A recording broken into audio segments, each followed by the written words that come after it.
Welcome to Think Big with Dan and Qasim. Join hosts Dan Melnick and Qasim Masood as they explore big ideas, limitless possibilities, and engage with visionaries, entrepreneurs, and thought leaders who dare to dream big, get inspired, motivated, and find practical tips for personal growth. Think big, dream bigger, and ignite your potential.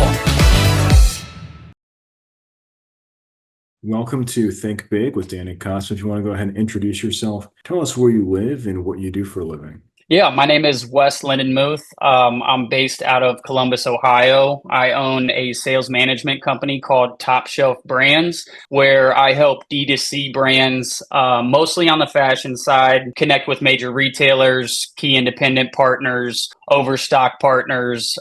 We do a lot of business in golf.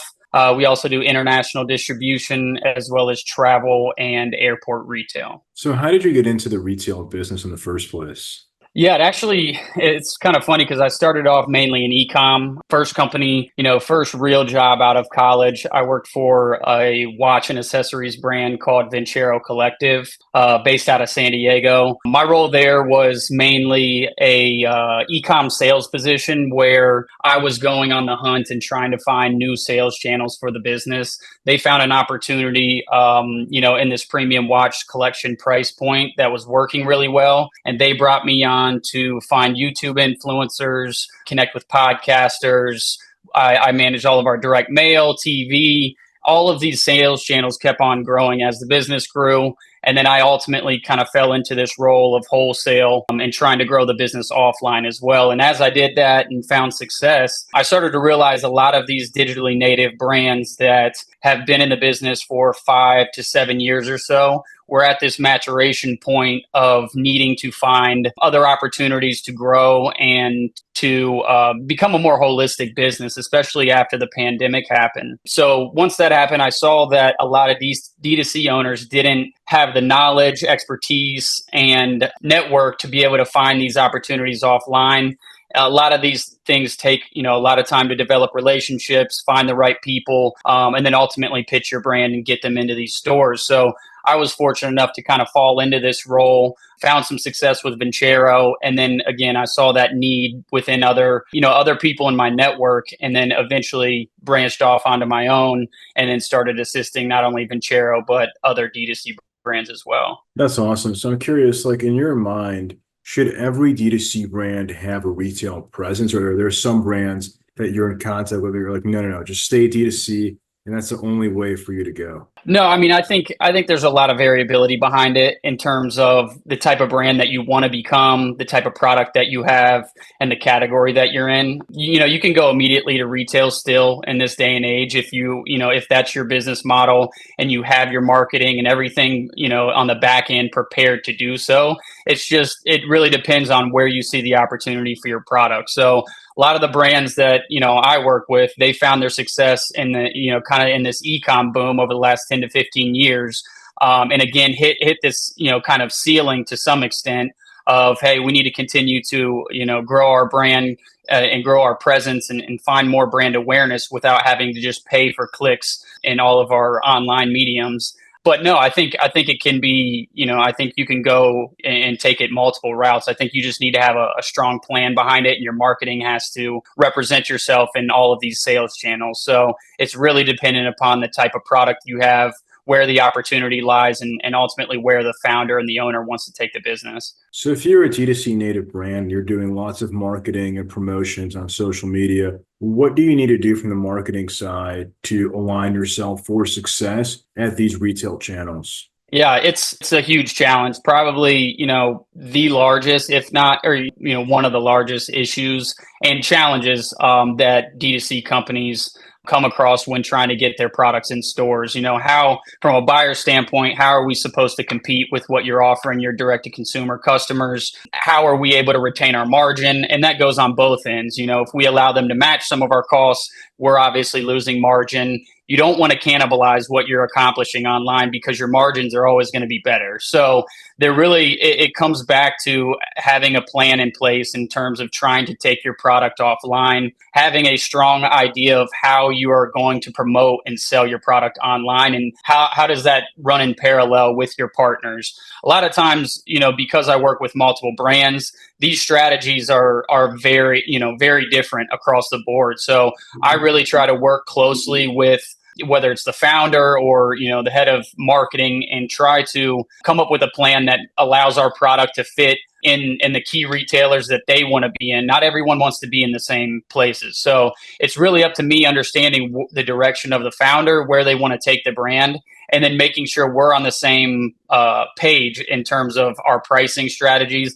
And they're not always going to line up. Some of our brands haven't gotten to the place where they can get off of this, this sales drug, of running 30%, 40% promos. So it's waning yourself off of that, becoming a more premium brand, and then really working on your partnership with your buyers and making sure you're working in tandem, and they know exactly when you're going to be running promos and sales, and vice versa.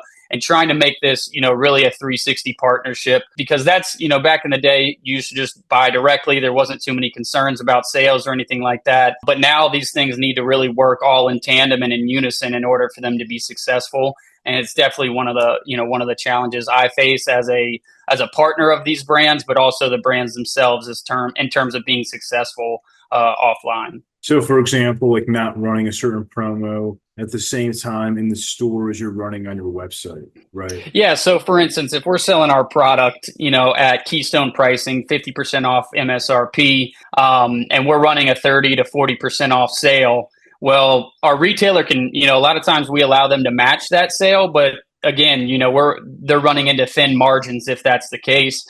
And if that's not the case and they don't want to run the same sales we are, they're competing against us, and they're not going to have much success because they're going to check our product out, go online, and see that they can buy it for a much lesser cost. So yeah, they just really need to speak to each other. Hey y'all, it's Dan Melnick, the CEO of Zing, and I wanted to share a special offer for all of our listeners. Right now, if you need software development services, we'll give you 2 weeks of a free trial. Do you need to update your website? Do you want to build a mobile app? Do you want to update something that you've been working on for a long time? We've worked in a high-level technologies like AI, machine learning, blockchain. So shoot me a text, 817-874-2208. Thank you. Awesome. So I guess, maybe without mentioning a specific brand, or if you can, kind of an example, because I'm curious, like how specifically you've been able to litigate this and actually like help out a brand that was in that position. So if you can just dive into like a more specific example. Yeah, so I'm constantly communicating this with brands, and again, it really depends on which brand in terms of how often or frequently or how steep that these discounts are. And for instance, so if we're going into a pitch to a retailer, say Macy's, Nordstrom, someone like that, and we're getting pushback, or I'm getting feedback of, say, hey, we really like the product, we really like the brand, we'd love to bring you guys on, but we're noticing, really steep discounts on a frequent basis. Can you give us some insight into what this looks like, in the rest of the calendar year, in order for us to gauge if our margins are going to be strong enough for us to, justify bringing you in? So that happens a lot. And when that's the case, oftentimes, we'll call, a meeting with the brand and kind of discuss this holistically, because they're off running 100 miles per hour on the D2C front. And a lot of times, because this is a smaller part of the business, there's a weight and priority with a lot of these things. So it's really trying to adjust according to, what's happening on the e-com site. A lot of these brands, like I said, are trying to wane themselves off to some extent of being so promo and sales heavy. But it's, with the macro environment, with consumer sentiment, these things are hard to adjust in a strict way, because you need to have a healthy business. You need to meet your profits you need to hit your goals at each month and each quarter. So it's definitely a hard thing to do. And, I try to put forth a plan that is something that's, works towards the long term rather than just short, because you don't want your audience to fall off online because you've completely stripped back all your promos. So it's really something that's, forward thinking. And a lot of these brands are looking into the 2 to 5 year, range as far as their success offline. So we can work with wider windows, whereas, online things are much quicker and faster. So again, it really depends on the brand owner and how important offline is to them. A lot of times they're just like, hey, we're not going to adjust our pricing. We have a strategy online. D2C is always going to be our main sales channel. Let's bring you in to work as many deals as you can and grow the business as far as you can based on our current strategy. So I'm willing to work with, the brands that I bring on in any way that fits their business goals and their business model. My goal as a owner is to bring as much value as I can to what they are trying to achieve. Sometimes there's a disagreement, between what I believe and, what they're doing. But at the end of the day, I'm serving you as a client, and I want to bring you as much value and justify, my expense as a third party partner. So, we just work in tandem. We communicate these things, and we try to hit our goals each quarter. For sure. So for you, is there certain verticals in D2C that you've worked with more? Like you mentioned, fashion, watches. So I'm curious if that's kind of where you're at more, or do you also do CPG, food products? What does that look like? Yeah. So I've always been in fashion. It's definitely more of my interest than other consumer products. Like I mentioned, I do work in golf a lot. So there's a heavy interest of mine bringing fashion to golf, which is just kind of an awesome transition that's happening within the golf industry as a whole. So definitely want to become a bigger part of that and introduce more brands that are kind of this hybrid of, lifestyle plus sport and athleisure that really blends well. But I'm totally interested in bringing in non-fashion products as well. There's a couple brands that I won't mention that I'm talking to right now that I'm hoping to bring in pretty soon that fall outside of that fashion category, but also they are in the golf sector as well.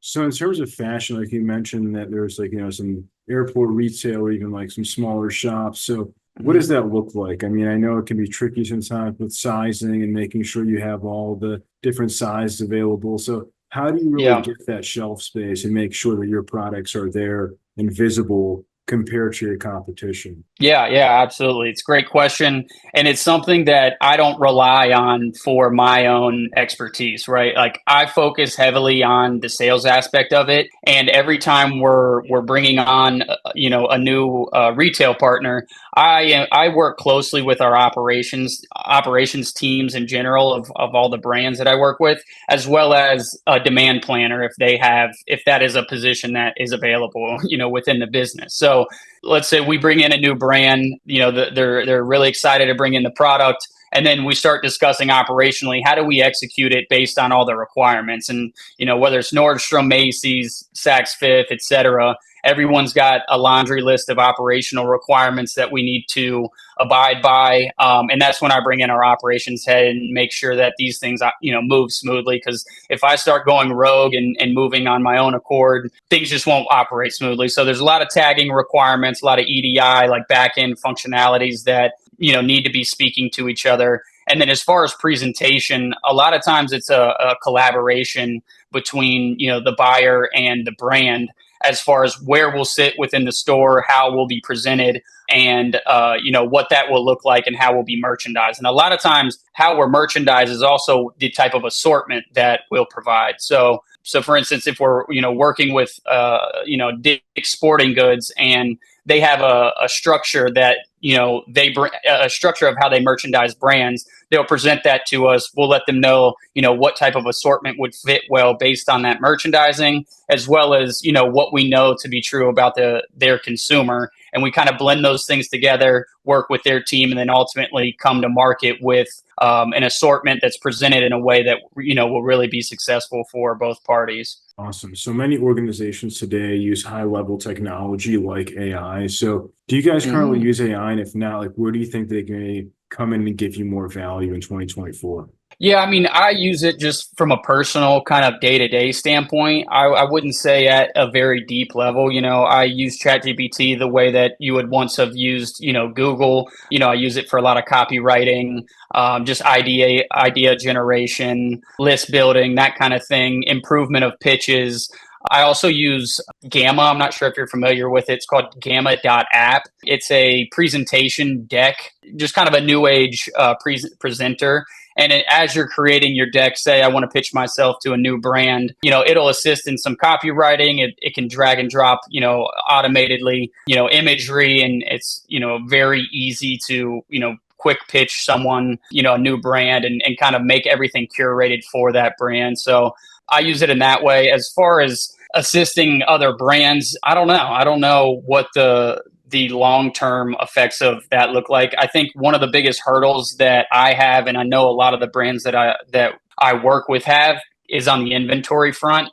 Post-COVID, there was a lot of bloating across the board with inventory, and it caused, a plethora of issues. Buyers weren't able to find new opportunities because they were so bloated with overstocking products because, stores were closed down for, 12 to 18 months, if not longer. So on the inventory front, I think all the brands that I'm working with are trying to get dialed in on the types of styles that they want to be stocked in on a consistent basis, their core hero products, and how they're introducing seasonality and making sure that the amount of inventory they're purchasing for that inventory or for that seasonality is based on something specific and not just a hunch of, we're going to sell 400 of these new t-shirts that come out in August, rather than, I think AI could assist in automating some of these functionalities. Obviously there's calculations and projections that we all, can put together, but I think there's definitely some assisting that could happen on that front. Makes sense. What would you say is like the one biggest piece of advice that you wish you knew before you started your business? It's a great question. Piece of advice,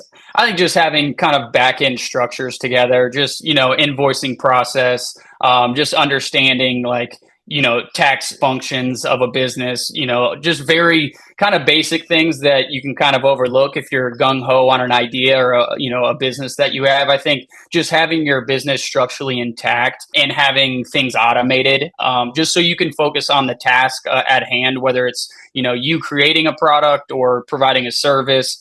You really want to be focusing on that value that you're either bringing to, a client or a customer rather than, the back end part of your business. So I would say just having a structure in place before you kind of take action on your business. For sure. So if we're going to have this conversation again in 1 year from now, where do you see things going for your business? Yeah, I mean, I think for me, I really want to have a suite of brands, kind of in all the categories that I'm interested in. So right now I work with an apparel brand, an accessories brand, and another apparel brand. I would love to, bring on a shoe brand at some point. I'd love to bring on a headwear brand at some point, and then also bring in a jewelry brand. So those are kind of the categories that I'd like to focus on, and then in the long term become more of an advisor for some of these brands on a bit of a higher level rather than just on a tactical front of executing sales and growing the business that way. I really enjoy holistic conversations and strategy, and would love to be able to bring that expertise and, to businesses and allow for, just more networking.